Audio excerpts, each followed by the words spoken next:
പണ്ടെപ്പോഴോ എവിടെയോ കേട്ട ഒരു തമാശ കഥയാണ്. അന്നത് കേട്ട സമയത്ത് ചിരി മാത്രമേ വന്നുള്ളൂ. പിന്നീട് ഒരു അധ്യാപകനായതിനു ശേഷം അതിനെക്കുറിച്ച് ആലോചിച്ചപ്പോൾ ചിരി മാത്രമല്ല ആ കഥ സമ്മാനിക്കുന്നത്. ഒരു അധ്യാപകൻ തൻ്റെ ക്ലാസ്സിൽ പരീക്ഷയ്ക്ക് ശേഷം തിരുത്തിയ ഉത്തര പേപ്പറുകൾ കുട്ടികൾക്ക് കൊടുത്തുകൊണ്ടിരിക്കുകയാണ്. ചില കുട്ടികളുടെ ഉത്തരക്കടലാസിൽ അധ്യാപകൻ ചില അഭിപ്രായങ്ങളും നിർദ്ദേശങ്ങളുമൊക്കെ എഴുതിയിട്ടുണ്ട്. ഒരു കുട്ടിക്ക് അവൻ്റെ പേപ്പറിൽ എന്താണ് അധ്യാപകൻ എഴുതിയിരിക്കുന്നത് എന്ന് കൃത്യമായിട്ട് വായിച്ചെടുക്കാൻ കഴിയുന്നില്ല. കുറച്ചധിക നേരം കുട്ടി ശ്രമിച്ചു. അവസാനം അധ്യാപകനെ തന്നെ വിളിച്ചു. സാർ അതിനുള്ളിൽ എഴുതിയിരിക്കുന്നത് എന്താണ് എന്ന് എനിക്ക് വായിച്ചെടുക്കാൻ കഴിയുന്നില്ല, സാറൊന്ന് വായിച്ചു പറഞ്ഞു തരാമോ? അധ്യാപകൻ പേപ്പർ വാങ്ങിച്ചു. കുറച്ച് തിരക്കിട്ട് എഴുതിയ എന്തോ കാര്യമാണ്. അല്പം പ്രയാസപ്പെട്ടുവെങ്കിലും ഒടുക്കം അധ്യാപകൻ അത് വായിച്ചെടുത്തു.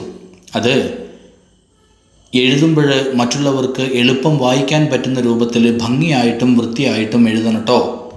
അടുത്ത പരീക്ഷ മുതൽ ശ്രദ്ധിക്കണം.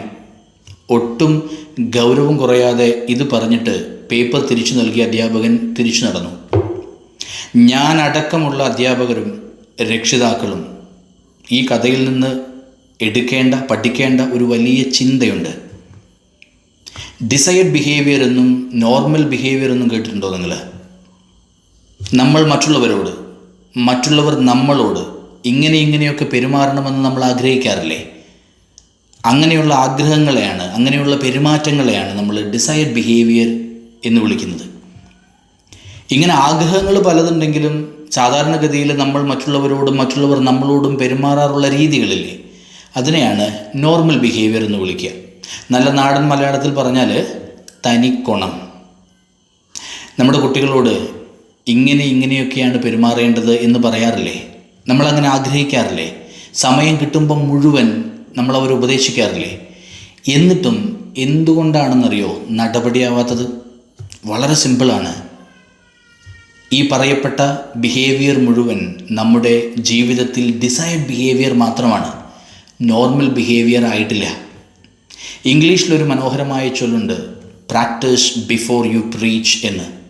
ബഹുമാനം, ക്ഷമ, കൃത്യനിഷ്ഠ, സത്യസന്ധത, സഹാനുഭൂതി, സമത്വം, വൃത്തി, പരിസ്ഥിതി സംരക്ഷണം എന്നിങ്ങനെ ഏറെക്കുറെ എല്ലാ കാര്യങ്ങളും 90% അധ്യാപകരുടെയും രക്ഷിതാക്കളുടെയും ഡിസൈഡ് ബിഹേവിയർ മാത്രമാണ്.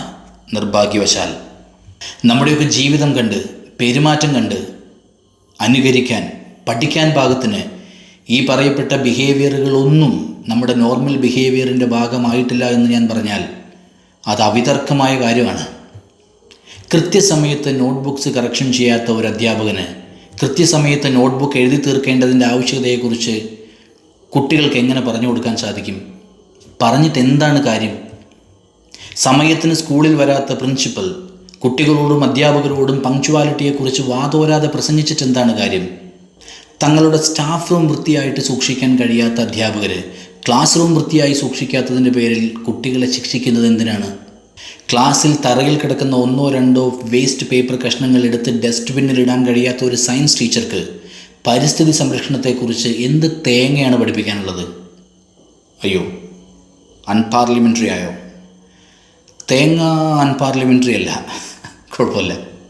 കഴിഞ്ഞില്ല. ഇനി രക്ഷിതാക്കളോട്, അമ്മാവൻ്റെ കല്യാണത്തിന് പോകാൻ ലീവ് എടുത്തിട്ട് കുട്ടിക്ക് പനിയായിരുന്നു എന്ന് ലീവ് ലെറ്റർ എഴുതി കുട്ടിയുടെ കയ്യിൽ കൊടുത്തുവിടുന്ന രക്ഷിതാക്കൾ തങ്ങളുടെ കുട്ടികൾ കള്ളം പറയാത്തവരായി വളരണമെന്ന് ആഗ്രഹിക്കുന്നതിൽ എന്ത് ന്യായമാണുള്ളത്? കുട്ടികളെ വൈകി സ്കൂളിൽ കൊണ്ടുവന്നാക്കുന്ന രക്ഷിതാക്കളെ കണ്ടു വളരുന്ന കുട്ടികൾ അവരുടെ ജീവിതത്തിൽ കൃത്യനിഷ്ഠ എവിടെ നിന്നുണ്ടാവാനാണ്? അയൽപക്കക്കാരെക്കുറിച്ചും ബന്ധുക്കളെക്കുറിച്ചും ഭാര്യ ഭർത്താവിനെക്കുറിച്ചും ഭർത്താവ് ഭാര്യയെക്കുറിച്ചും കുറ്റവും കുറവും പറയുന്നത് കേട്ട് വളരുന്ന കുട്ടികൾ അവർ സമൂഹത്തിൽ മറ്റുള്ളവരോട് ബഹുമാനമുള്ളവരായിട്ട് വളരണമെന്ന് ആഗ്രഹിക്കണമെങ്കിൽ നമുക്ക് എന്തുമാത്രം തൊലിക്കട്ടി ഉണ്ടാവണം? ഒരു ഉളുപ്പമില്ലാതെ സ്വന്തം വലിപ്പം പറയുകയാണെന്ന് നിങ്ങൾ വിചാരിക്കില്ലെങ്കിൽ ഏതാണ്ട് കഴിഞ്ഞൊരു 5 വർഷമായിട്ട് ഞാൻ ചെയ്യുന്ന ചില കാര്യങ്ങൾ പറയാം. ഒന്ന്, എല്ലാ ദിവസവും എന്തെങ്കിലും ഒരു പുതിയ കാര്യം പഠിക്കാൻ പഠിക്കും. നേരത്തെ സ്കൂളിലെത്തിയിട്ട് സ്കൂളിന് പുറത്ത് കുട്ടികൾ വരുന്ന സമയത്ത് പെട്ടെന്ന് കാണാൻ പറ്റുന്ന ഒരു സ്ഥലത്ത് ഒരു കസേരയിലോ അല്ലെങ്കിൽ ഒരു മരത്തിൻ്റെ ചുവട്ടിലോ ഇരുന്ന് പുസ്തകം വായിക്കും. ഫസ്റ്റ് ബെൽ അടിക്കുന്നത് വരെ വായിച്ചുകൊണ്ടേയിരിക്കും. പുതിയ സ്കൂളിലേക്ക് മാറിയ സമയത്ത് 1-2 മാസം മുടങ്ങിപ്പോയിട്ടുണ്ട്, പക്ഷേ വീണ്ടും ഞാനത് ചെയ്യാൻ തുടങ്ങിയിട്ടുണ്ട്, ചെയ്യുന്നു ദിവസവും.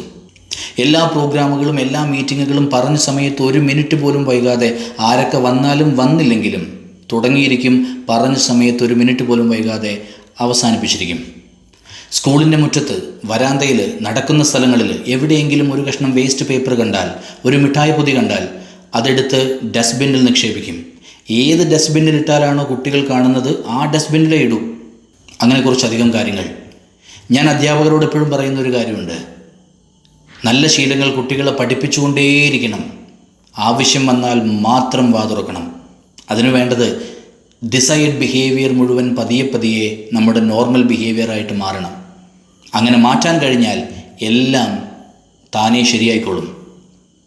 Happy teachers change the world എന്ന് പറയുന്ന ഒരു മനോഹരമായ പുസ്തകമുണ്ട്. അതിൽ പറയുന്നൊരു കാര്യം എങ്ങനെയാണ്, നിങ്ങൾ നിങ്ങളുടെ കുട്ടികൾ എങ്ങനെയാണോ പെരുമാറണമെന്ന് ആഗ്രഹിക്കുന്നത്, അവരുടെ ജീവിതത്തിൽ എന്തൊക്കെ ശീലങ്ങളാണ് ഉണ്ടാവേണ്ടതെന്നാണോ നിങ്ങൾ ആഗ്രഹിക്കുന്നത്, അത് മുഴുവൻ നിങ്ങളുടെ ജീവിതത്തിൽ പ്രാവർത്തികമാക്കുകയും എന്നിട്ട് നിങ്ങളോടു കൂടെ അത് പരിശീലിക്കാൻ, അത് പ്രാക്ടീസ് ചെയ്യാൻ നിങ്ങളുടെ കുട്ടികളെ പ്രചോദിപ്പിക്കുകയും ചെയ്യുക എന്നുള്ളതാണ് ഏറ്റവും നല്ല വഴി എന്ന് എവിടെയോ കേട്ടതാണ്. എവിടെയാണെന്ന് ഞാൻ മറന്നുപോയി.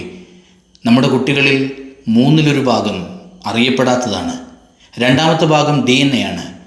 3ാമത്തെ ഭാഗം അവർ കാണുന്നതും കേൾക്കുന്നതും അനുഭവിക്കുന്നതുമാണ്.